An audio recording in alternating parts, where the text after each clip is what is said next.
Hello guys, आज चाहिँ म तपाईँहरूलाई एउटा इन्ट्रेस्टिङ र हाँसउठ्दो कुरा देखाउँदैछु। मैले यो दुईवटा कार्ड लिएको छु, स्ट्यान्डर्ड फ्री कार्डहरू, ओलिभर एन्ड देन लुका। यो दुईवटा चाहिँ बुलेट हेडरहरू हो।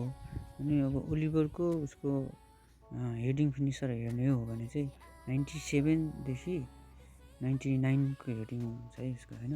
उसको हाइट चाहिँ ठिकै छ। अनि देन लुकाको हेर्ने हो भने चाहिँ उसको हाइट चाहिँ एकदमै राम्रो छ। देन उसको हेडिङ फिनिस भनेको चाहिँ 92देखि 95को छ है। अनि ओलिभर र लुका यो दुइटाको काम नै हेडिङ गर्ने अनि फिनिस गर्ने है। अब राइट साइडबाट हाम्रो लामिनले गोल विङ गर्छ, क्रस गर्छ अनि उताबाट फिनिस गर्ने हो। लेफ्ट साइडबाट चाहिँ हाम्रो नेमारले गोल विङ गर्छ, क्रस गर्छ अनि उताबाट फिनिस गर्ने हो। गेम भनेको जस्तै भइराखेको छ र इन्ट्रेस्टिङ कुरा चाहिँ यहाँ छ है। अब यहाँ हेर्नु ठ्याक्कै लुकाले ओलिभरलाई पास दिन्छ, होइन। अनि ओलिभरले ठ्याक्कै पेड्रोलाई फाल्छ अनि पेड्रोले नेमारलाई फाल्छ है। यहाँ ठ्याक्कै भनेको जस्तै नेमारले क्रस दामी फाल्छ, होइन। अनि 99 फिनिसरवालाले चाहिँ ठ्याक्कै गोल गरिदिन्छ। अनि यहाँ हाँस उठेन त, नेमारले सेलिब्रेट गरिरहेछ कि यहाँ हेर्नु न, नेमार जियर भनेर गोल स्कोरहरू पनि देखाइरहेछ कि गोनामीले। एन्ड देन फेरि स्टार्ट द गेम।